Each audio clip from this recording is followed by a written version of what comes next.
नमस्कार साथियों, स्वागत है आपका एजू टेम्पल पर। आज के इस वीडियो में हम बात करेंगे उरांव जनजाति के बारे में। जेपीएससी के प्रारंभिक परीक्षा में प्रश्न पत्र 2 में एक प्रश्न पूछा जाता है। इससे झारखंड द्वारा आयोजित अन्य एग्जाम जिसमें झारखंड से संबंधित प्रश्न पूछे जाते हैं, उसके लिए भी यह टॉपिक काफ़ी महत्वपूर्ण है। तो चलिए देखते हैं आगे। उरांव जनजाति झारखंड की दूसरी बड़ी आबादी वाली जनजाति है। जो सबसे अधिक आबादी वाली जनजाति है झारखंड की वो है संथाल। उसके बाद इस जनजाति का नंबर आता है उरांव जनजाति का। तीसरी बड़ी जनजाति है मुंडा और चौथी हो। इनका पॉपुलेशन इंडिया में लगभग 36.8 लाख के आसपास है और 36.8 लाख में 17.2 लाख इनकी जो आबादी है वह झारखंड में ही निवास करती है। इसके अलावा छत्तीसगढ़ में भी 7.5 लाख के आसपास, वेस्ट बंगाल में भी 6.4 लाख के आसपास और उड़ीसा, बिहार, असम में भी ये अच्छी खासी संख्या में निवास करते हैं। यदि हम बात करें देश के बाहर तो ये बांग्लादेश, नेपाल और भूटान में भी जनजाति निवास करती है। इनकी भाषा कुडुक है। कुडुक भाषा द्रविड़ भाषा परिवार से बिलोंग करती है। प्रजातीय दृष्टिकोण से भी ये द्रविड़ समूह में आते हैं। इनका निवास स्थान मुख्य रूप से दक्षिणी छोटा नागपुर तथा पलामू प्रमंडल है।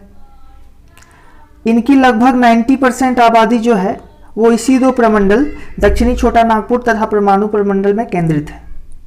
बाकी जो बची 10% की आबादी वो अन्य 3 प्रमंडल उत्तरी छोटा नागपुर, संथाल परगना और कोल्हान प्रमंडल में निवास करती है। यदि हम देखें जिला वाइज तो जो सघन आबादी वाले जिले हैं वो है रांची, गुमला, सिमडेगा, लोहरदगा, पलामू, लातेहार, गिरिडीह, धनबाद, जामताड़ा, दुमका आदि। इनका परिवार पितृसत्तात्मक होता है और पितृवंशीय होता है। पिता घर का मुखिया होता है। पितृवंशीय कहने का मतलब है कि जो संतान का गोत्र होगा वो पिता का गोत्र होगा। इनका मुख्य पेशा कृषि है। कृषि के साथ साथ ये और क्या काम करते हैं? शिकार करना, पशुपालन करना आदि। गोत्र के लिए इस जनजाति में एक शब्द का यूज किया जाता है, वो है किली। किली मतलब गोत्र होता है। आगे देखते हैं। इनका मुख्य पर्व है कर्मा और सरहुल। इनमें जो गोत्र पाए जाते हैं उनमें से जो प्रमुख हैं वो है 14 गोत्र हैं प्रमुख गोत्र। वो कौन कौन से हम देख लेते हैं उनका नाम।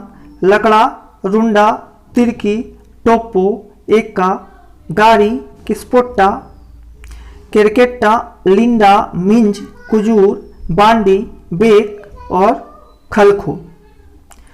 इनके युवागृह के लिए भी अलग अलग नाम है। हालांकि इस जनजाति में एक खास बात है कि युवकों के लिए अलग युवागृह होता है और युवतियों के लिए अलग युवागृह होता है और उसके भी अलग अलग नाम होते हैं। जैसे युवकों का युवागृह क्या कहलाता है? जोंखरेपा और युवतियों का युवागृह कहलाता है पेलेरेपा। जोंख का मतलब क्या होता है? कुंवारा। और जोंखरेपा को धांगर कुड़िया भी कहते हैं। जोंखरेपा में जो एंट्री के लिए जो उम्र सीमा है वो है 10 से 11 वर्ष। मतलब यदि आपकी उम्र 10 से 11 वर्ष है तो आपको इसमें प्रवेश मिल सकता है।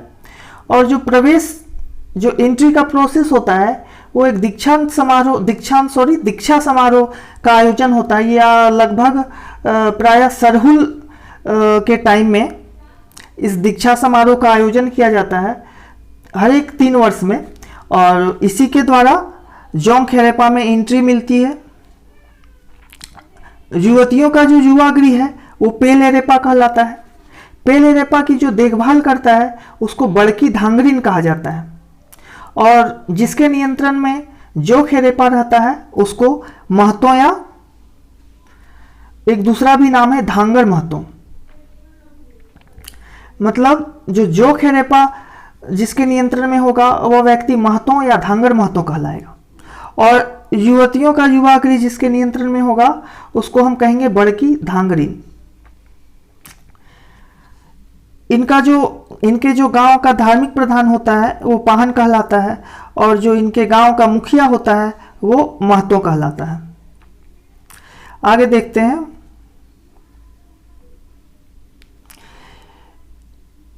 इनके मुख्य पूजा स्थल को सरना कहते हैं। सरना धर्म को भी फॉलो करते हैं ये। सरना धर्म में होता क्या है, प्रायः प्रकृति की पूजा की जाती है।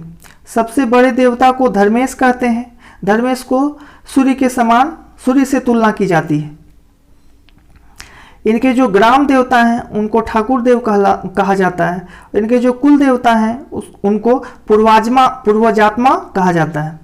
इनके पहाड़ देवता को मरांग बुरु कहा जाता है, और सीमांत देवता को डीहवार कहा जाता है। पूर्वजों की आत्मा जिस स्थान पर निवास करती है उसको शासन कहते हैं।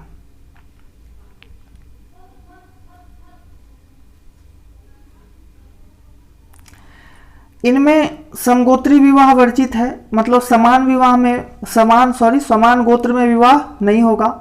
विवाह होने के लिए अलग अलग गोत्र होना जरूरी है लड़का लड़की का। विवाह का जो सबसे प्रचलित रूप है वो है आयोजित विवाह। आयोजित विवाह क्या है, इसमें माता पिता मिलकर विवाह को तय करते हैं और कन्या पक्ष के द्वारा वर पक्ष को प्रस्ताव रखा जाता है विवाह हेतु, और जब वर पक्ष वधु मूल्य चुकाने में समर्थ होता है तब ये विवाह संभव हो पाता है। तो इसमें जो सबसे प्रचलित विवाह का रूप है वो आयोजित विवाह है। इस जनजाति में विधवा विवाह का भी प्रचलन है।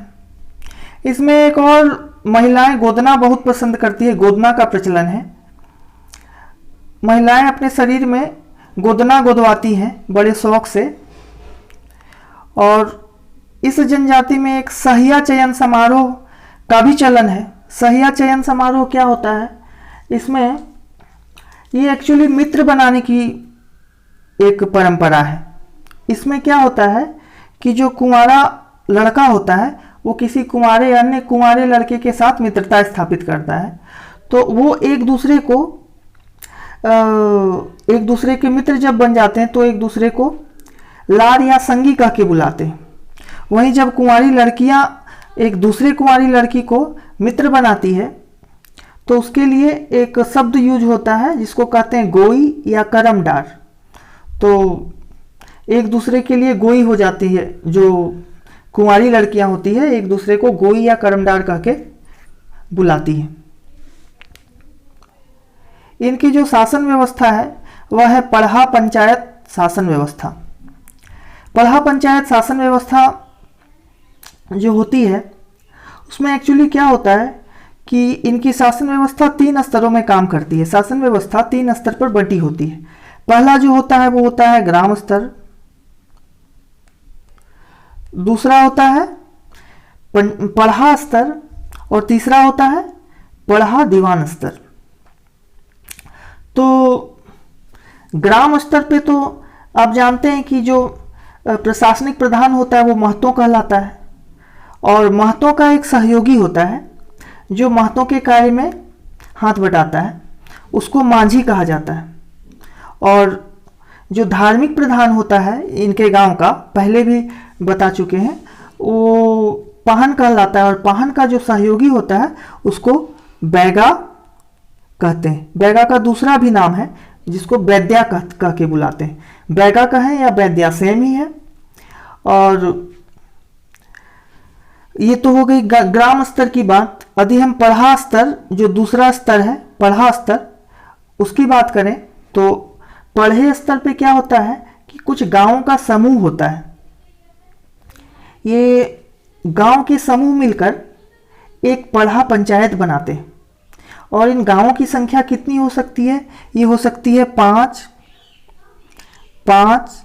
7, 11, 21 या 22।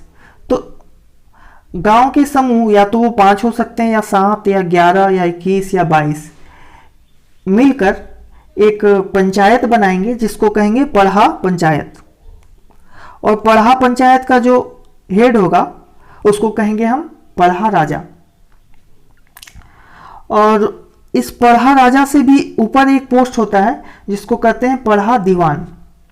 पढ़ा दीवान का काम क्या है वो सभी पढ़ा राजाओं से ऊपर होता है और इन सभी पढ़ा राजाओं के बीच समन्वय कोऑर्डिनेशन स्थापित करता है। और पढ़ा दीवान जो है ये एक तरह से कह सकते हैं ये सबसे ऊंचा पोस्ट है और ये सुप्रीम कोर्ट की तरह है, तो इसका जो निर्णय है वो सर्वमान्य और सर्वोपरि होगा।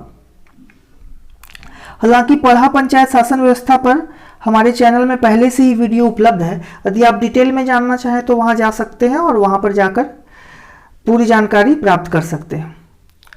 तो आज के लिए इतना ही, धन्यवाद। यदि आपको वीडियो अच्छा लगा हो तो कमेंट के माध्यम से जरूर बताएं, लाइक शेयर एंड कमेंट करें तथा सब्सक्राइब करना ना भूलें। Thank you.